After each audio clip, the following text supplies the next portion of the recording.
So what's up everybody, this is Alex. Welcome to my workshop here on YouTube.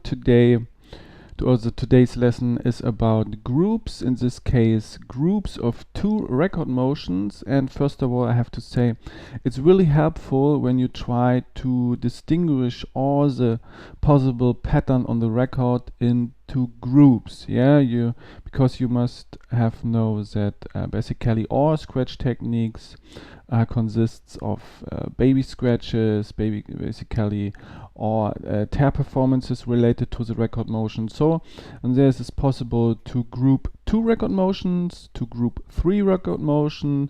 This includes, for example, all the tear variations, 1 forward, 2 backward, 2 forward, 1 backward. And then you can augment the tear variations by 4 groups, 5 groups. So, okay, and today's content is about 2 groups, and I'm gonna lay my focus on the time value, because the time value is responsible to create different variations of these groups of 2. So the most common variation, the most popular variation is of course the baby scratch. That means we play a note, E tone. So, and the reverse variation logically is a reverse baby scratch. So, and now I try to show you some other variations, or I think you know most of these variations, but I think the content of the whole workshop is interesting. So, okay, before we start, let's repeat the time values, or the 1/16. So in this case I have prepared beat for you. It's really slow. So, and a 1/16 is a certain duration, and we count in this case 1 2 3 4 5 6 7 8 yeah, every single step is a 1/16. So, and now we will try to play some pattern or create some groups of 2 record motions by using different numbers of 1/16. So the first variation is the most popular. This is a baby scratch, and in this case we play a note and a E tone, and every record motion got a time value of a 1/16. In this case the pattern goes like this. 1 2 3 4. So then the same for the reverse. And this record motion is the fundament for many scratch techniques. So, and now we try to modulate a different pattern by using 2 record motions. So the first is when we play the note in a 1/16, and then we play the E tone by 2 1/16s. So that makes 2 1/16 is 1/8. Okay, little bit mathematic here.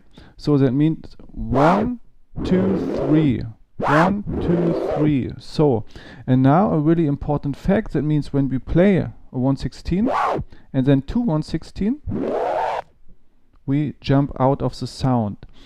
To prevent this, we must play the backward motion much slower, like this. 1 2 3, 1 2 3. Okay, so when you got this pattern down, you can combine this.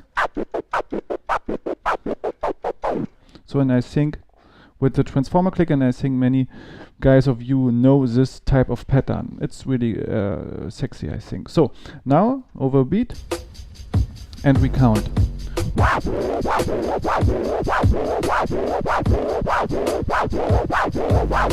Yeah, 1 2 3, 1 2 3, 1 2 3. That means 1 2.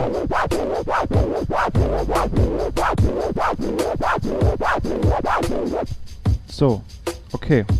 Now it's up to you, because you can try to incorporate different forms of crossfader performances. Like I said, the transformer clicker is cool. And you can mix this with some baby scratches inside the pattern.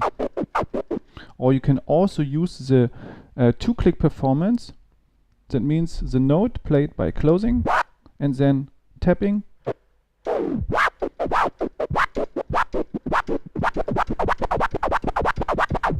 Okay, this is also cool. So now let's try to modulate or derive the reverse variation from this. That means we start with the E tone in a 1/16 and then we play a note, but much slower. Okay, 1, 2, 3, 1, 2, 3, 1. Overbeat.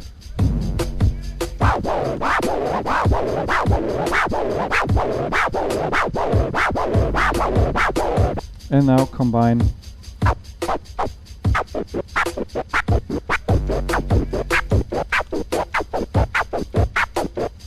Okay.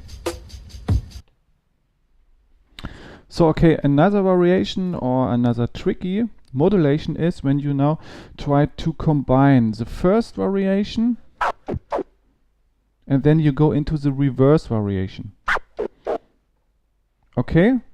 That means at first 1/16, 1/16, 1/16, and then you go into the E tone 1/16, 1/16.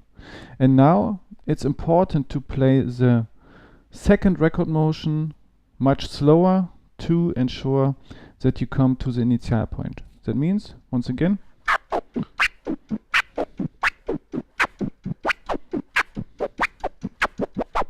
so, and the entire sequence got a duration of 6 1/16, and this is cool, very cool.